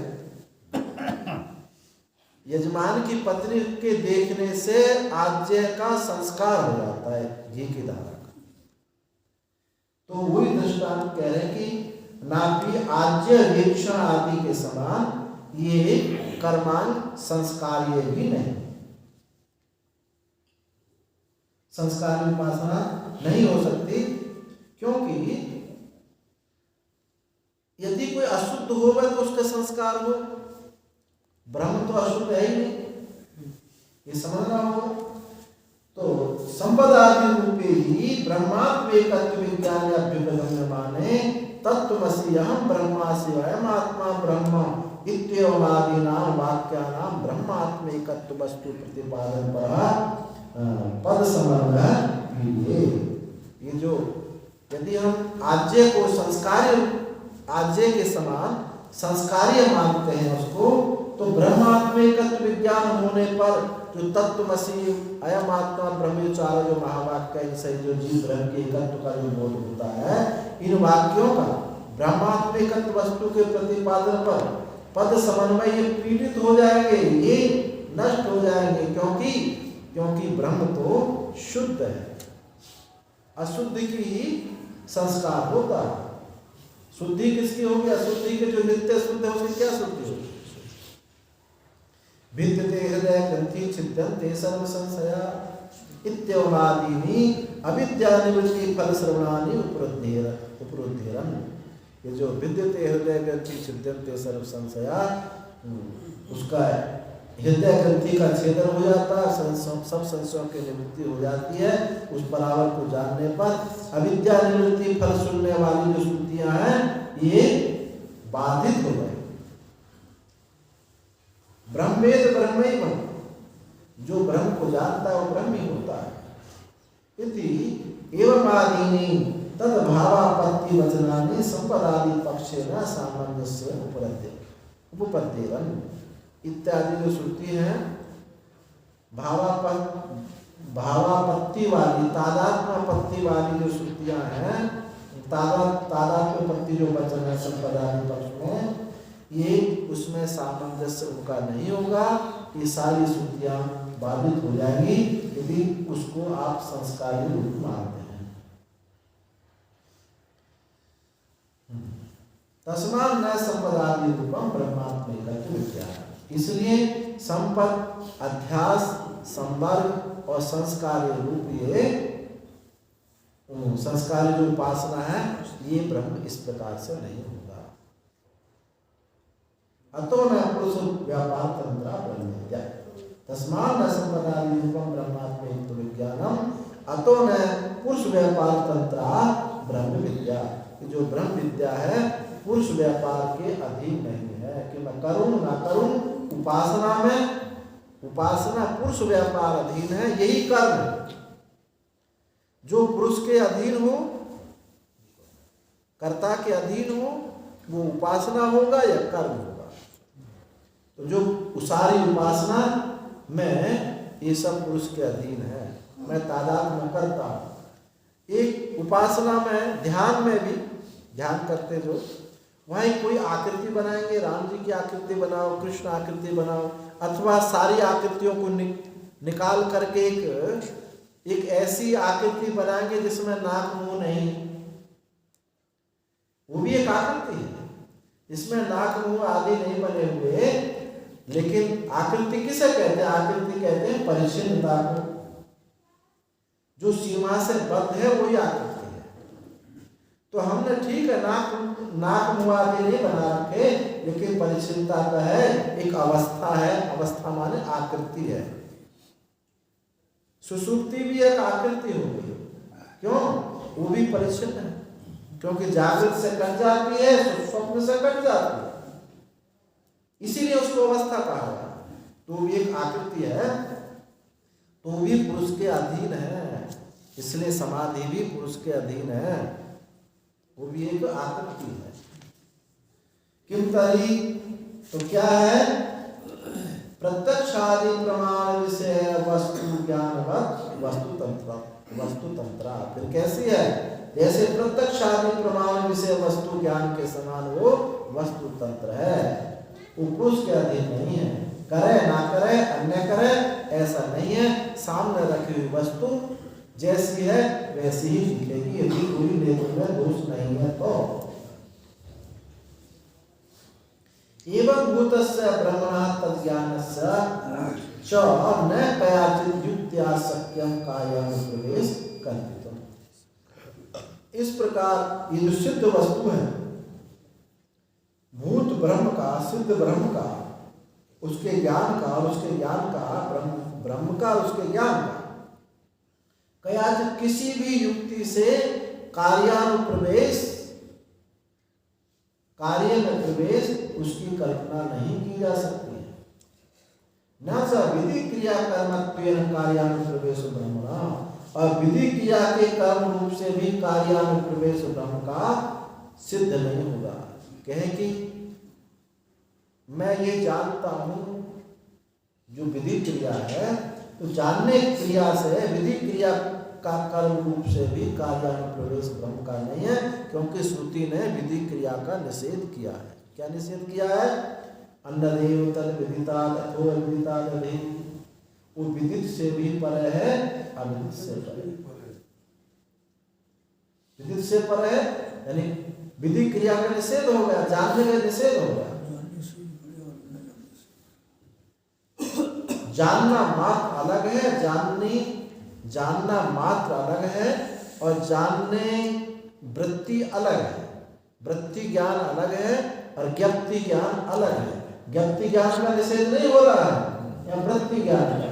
ज्ञायते अनेरिति, ज्ञायते अनेरिति ज्ञान, एक ज्ञप्ति ज्ञान, जानाति ज्ञान, जिससे जानते वो ज्ञान है, अरे ज्ञप्ति मात्र है। तो यहाँ विधि क्रिया माने वृत्ति ज्ञान, वृत्ति ज्ञान का निषेध किया जा रहा है। ज्ञप्ति या स्वामी ज्ञान स्वरूप कह सकते हैं। हाँ, वो तो कह रहे हैं, ज्ञप्ति माने ज्ञान स्वरूप। इति विधि क्रिया कर्मत्व प्रतिषेधा, विधि क्रिया कर्मत्व का प्रतिषेध ये श्रुति करती है। ये वेदम सर्वम विजानाति तेन केन विजानीयात्, जिससे सब जानता है उसको किससे जाने? विधि क्रिया का निषेध होगा। और तथा च इति च तथा उपास्ति क्रिया कर्मत्व प्रतिषेधो भी भवति, और उपासना क्रिया के कर्मत्व का भी प्रतिषेध किया, निषेध किया। क्या कहा? यद्वाचा न विदितम येन वाक्यम विदते तदेव ब्रह्मत्वं विद्धि वेदं विदितम् उपासते। केन सुनते? यद्वाचा न विदितम, जिससे ये वाणी बोलती है, इन वाक्योपनिषद जिससे वाणी बोलती है, इति अविषयम ब्रह्मणा उपन्नस्य, जिससे वाणी बोलती है वो ब्रह्म है, ना कि इदम रूप से ब्रह्म। निदम यदिदम उपासते, जो इदम रूप से उपासना करते हो ये ब्रह्म नहीं है। यदि प्राण न प्राणी थी, वो जो इन प्राण को भी संचालित करता है वो ब्रह्म है। तो इति अविषयत्वम ब्रह्मणा उपन्नस्य, ब्रह्म का अविषयत्व ही ब्रह्म को विषय होने का निषेध किया गया है। तदेव ब्रह्म तुम विद्धि नेदम विद्यम उपासते, अविषयत्वे ब्रह्मणः शास्त्र योनित्व अनुपपत्ति चेत। अब शंका कर रहे हैं कि ब्रह्म यदि विषय नहीं है, ब्रह्म यदि विषय ना हो तो शास्त्र योनित्व अनुपत्ति, जो शास्त्र जिसका कारण शास्त्र के द्वारा जाना जाता है, ये तो व्यर्थ हो जाएगा। शास्त्र के द्वारा परमात्मा जाना जाता है, ये जो बात कही तो व्यर्थ हो जाएगी। तो वही कहा अविषयत्व ब्रह्म का अविषयत्व होने पर शास्त्र योनित्व अनुपत्ति, शास्त्र योनित्व ये उचित नहीं होगा। यदि ऐसा कहे तो ना, ऐसा कहना ठीक नहीं, क्योंकि शास्त्र अविद्या कल्पित भेद निवृत्ति परत्वात् शास्त्रस्य, शास्त्र किसी को बनाता नहीं है, वो तो केवल अविद्या निवृत्ति मात्र है, प्रतिबंध की निवृत्ति करता है। हवा चलती है तो बादल हटता है, सूर्य दर्शन होता है। बादल का हटना ही है, सूर्य को कोई प्रकाशित होने के लिए कोई बात नहीं। अभी ये तो अविद्या कल्पित जो भेद निवृत्ति है, इतना ही शास्त्र बताता है। नहीं, शास्त्र विदंतया विषय भूतम ब्रह्म प्रतिपादिष्यति, शास्त्र इदम रूप से यह इंगित करके इदम रूप से विषय भूत ब्रह्म का प्रतिपादन नहीं करता कि ये ब्रह्म है। अंगुली निर्देश रूप से इदम रूप से ऐसा प्रतिपादन नहीं करता। किंतरी तो क्या करता है, प्रत्यगात्मत्वेन अविषयतया प्रतिपाद्यत अविद्या कल्पित वेद्य वेदित्र वेदना आदि वेदोपनय।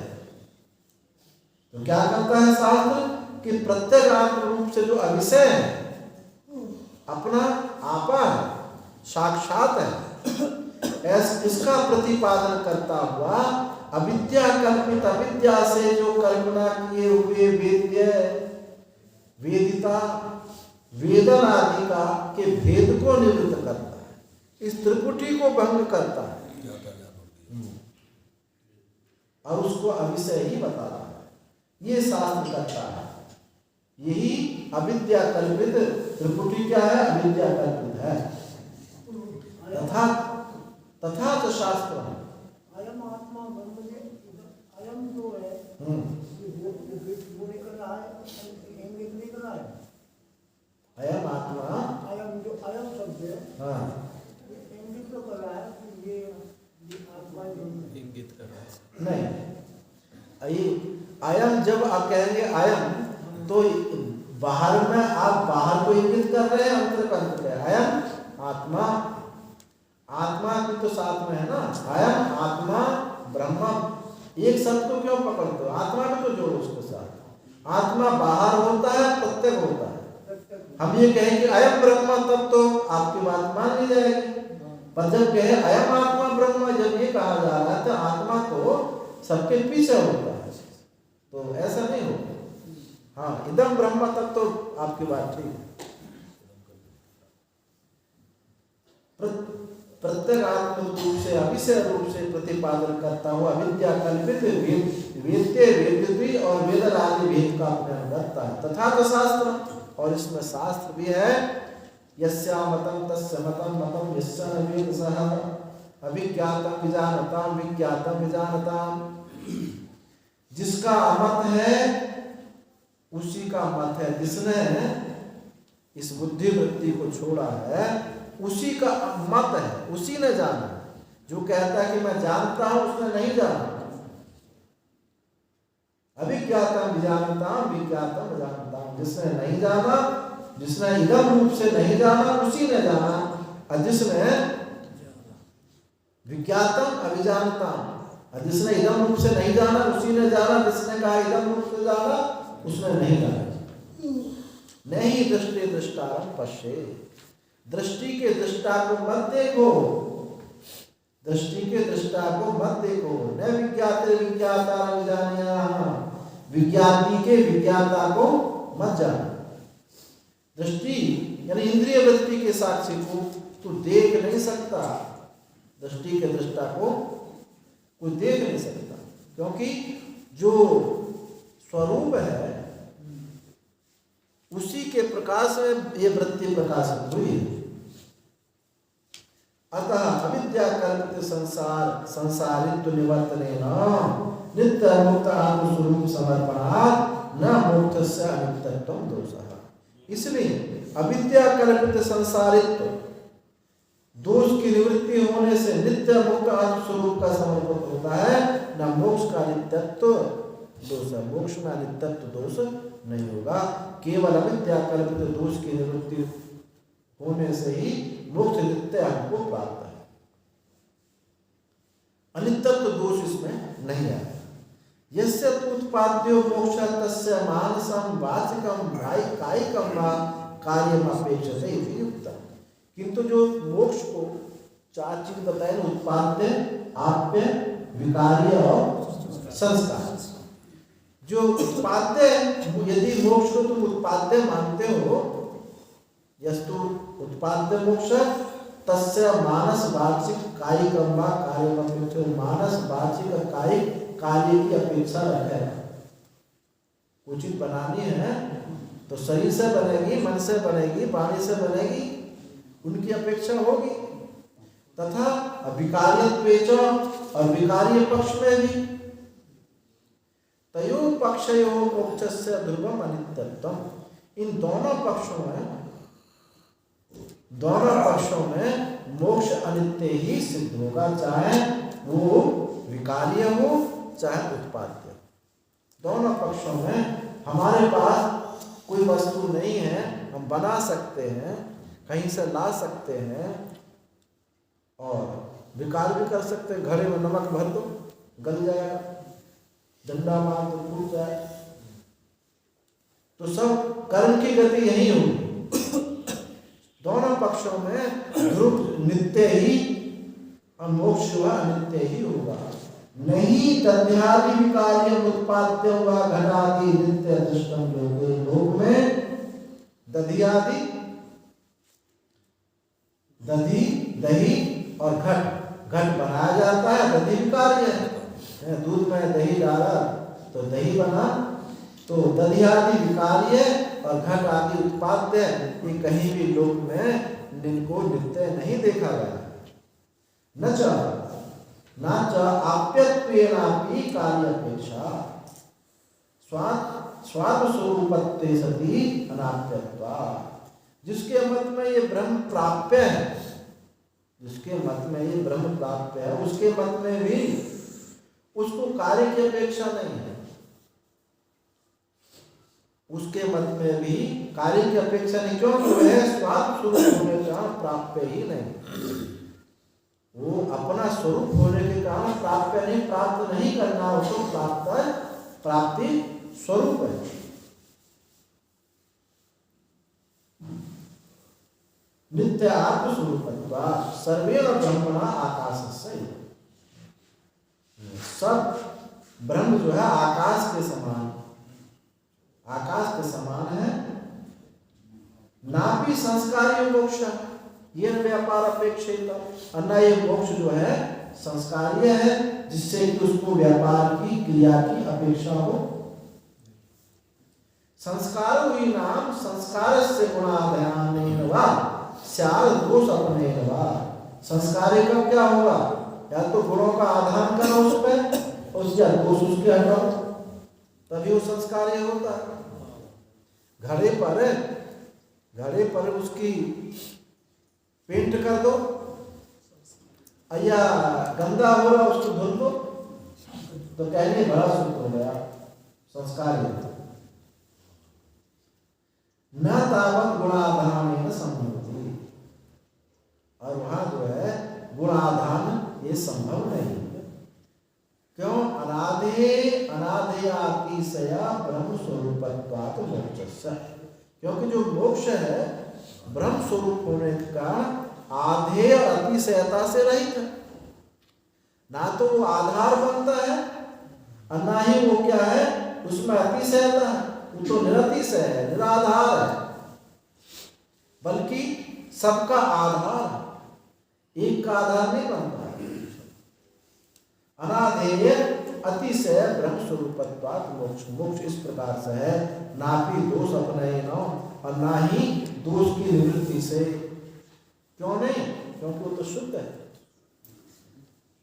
दोष उसके हटाओ जो इसमें दोष हो, और इसमें तो दोष की कोई जगह ही नहीं है। निर्दोषम समम ब्रह्म, नित्य शुद्ध बुद्ध नित्य शुद्ध ब्रह्म स्वरूपत्वात् मोक्षः।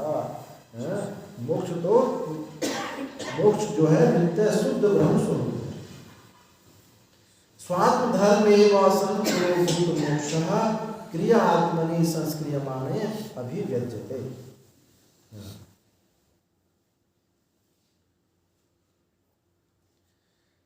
स्वात्म धर्म ही अपना धर्म होता हुआ ही ध्रुवभूत जो मोक्ष है क्रिया आत्मा, क्रिया से आत्मा में संस्क्रियमाणे अभिव्यज्यते।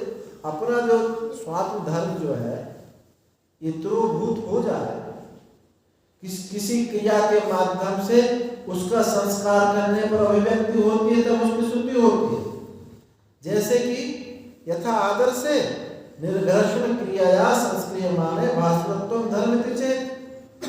जैसे दर्पण गंदा है, मैल उस पर छा गया तो उसको रगड़ने से, निर्घर्षण करने से, उसके संस्कार करने में उसकी चमक प्राप्त हो जाती है।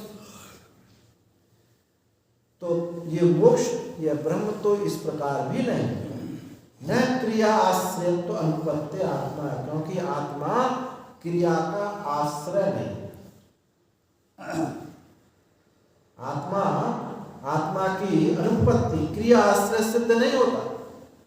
यद आश्रय ही क्रिया तम अभिकुर्वती नैव आत्मनं लभते। क्योंकि क्रिया जो है, क्रिया का धर्म क्या? यदाश्रय ही क्रिया, जहां क्रिया होगी वो उस आश्रय को बिना विकार किए हुए रह नहीं सकते। उसको विकृत किए बिना वो क्रिया स्वयं रह नहीं सकती। यदि आत्मा क्रिया विक्रियता अनित्यत्वम आत्मा प्रसज्जे, यदि आत्मा क्रिया का आश्रय होगा, क्रिया का आश्रय होगा तो विक्रिय तो निश्चित रूप से वो भी विकृत होगा, और विकृत होने पर उसके आत्मा का अनित्यत्व प्रसंग प्राप्त होगा। आत्मा भी अनित्य है। तो ना तो क्रिया का आश्रय है, और अविकार्य उच्चते कहा ही गीता में कहा है तो अविकार्य है, इसलिए इससे बात सिद्ध होती है। एवं आगे वाक्यानि बाध्यरन, इस प्रकार के वाक्य सब बाधित हो जाएंगे कि आत्मा अच्छेद्योयम मदाह्योयम अविकार्योयम, ये सब जो कहा है ये सब बाधित हो जाएंगे यदि क्रिया का आश्रय आत्मा को हम माने, और क्रिया अपने आश्रय को दूषित किए बिना, विकृत किए बिना रह नहीं सकती। तच्च अनिष्टम, और ये इष्ट नहीं है कि ये श्रुतियाँ बाधित हों, ये इष्ट नहीं है। तस्मात् न स्वाश्रया क्रिया आत्मनः संभवति, इससे बात सिद्ध हुई कि आत्मा स्वाश्रय क्रिया, अपने आश्रित क्रिया, आत्मा के आश्रित क्रिया संभव नहीं। अन्य आश्रयस्तु क्रिया अविषयत्वात् आत्मा संस्क्रियते। यदि कहें कि स्वाश्रय तो आत्मा क्रिया नहीं हो, लेकिन अन्य के आश्रय क्रिया हो, क्रिया अन्य को आश्रय करे तो संस्कारी उपासना हो जाए। तो ऐसा नहीं, तो बहुत बेवकूफी की बात हो जाएगी कि क्रिया अन्य में हो और शुद्धि हमारी हो, ऐसा कैसे? तो तो अन्य आश्रयस्तु क्रियाया अविषयत्वात्मतयात्मा संस्क्रियते, क्योंकि आत्मा को विषय ना करने से उसके द्वारा आत्मा का संस्कार कैसे होगा? ना तो स्वाश्रय सिद्ध हुई न अन्य आश्रय होने से, क्योंकि वो उसको विषय ही नहीं किया। क्रिया का विषय ही नहीं हुआ तो क्रिया भी अन्य आश्रय क्रिया होकर के कैसे उसको शुद्ध करेगी? तो ऐसी बात नहीं है। बहुत सुंदर दृष्टांत दे रहे हैं कि अन्य आश्रय क्रिया होने से शुद्धि बता रहे। अब देखो कितना सुंदर दृष्टांत है। देहाश्रय स्नान आचमन यज्ञोपवीतादिकया क्रिया देहि संस्क्रियमाना दृष्टा। देह क्या स्नान आचमन, आप स्नान करते हैं, आचमन करते हैं तो क्या कहते हैं? मैं शुद्ध हो गया। क्रिया तो देह में हुई, अशुद्ध आप हो गए। यही तो कह रहा है कि भाई आज श्वास से तो क्रिया संभव नहीं है, तो अन्य आश्रय बोले तो वहां खंडन किया। अन्य आश्रय क्रिया होने से आत्मा विषय नहीं होता, आत्मा विषय नहीं हो तो संस्कार कैसे होगा? तो ऐसा नहीं, ऐसा हो सकता है। देहाश्रय स्नान आचमन यज्ञोपवीतादिकया क्रिया देहि संस्क्रियमानो दृष्टा। देखा आत्मा संस्कृत देखा जाता है कि देह को स्नान कराया जाता है, आचमन किया जाता है, यज्ञोपवीत पहनते हैं। यज्ञोपवीत धारण करने से वो देही जो है, आत्मा जो है वो संस्कृत हो जाता है, अपने को कहता है कि मैं शुद्ध हूँ। तो देखो भाई ऐसा कहना ठीक नहीं। क्यों? देहादि संहतस्यैव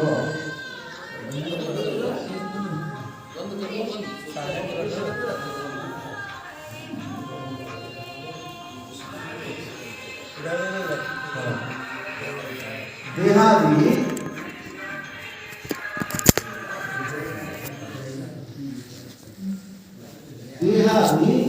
संहतस्यैव अविद्यागृहीतस्य आत्मना संस्क्रियमाना।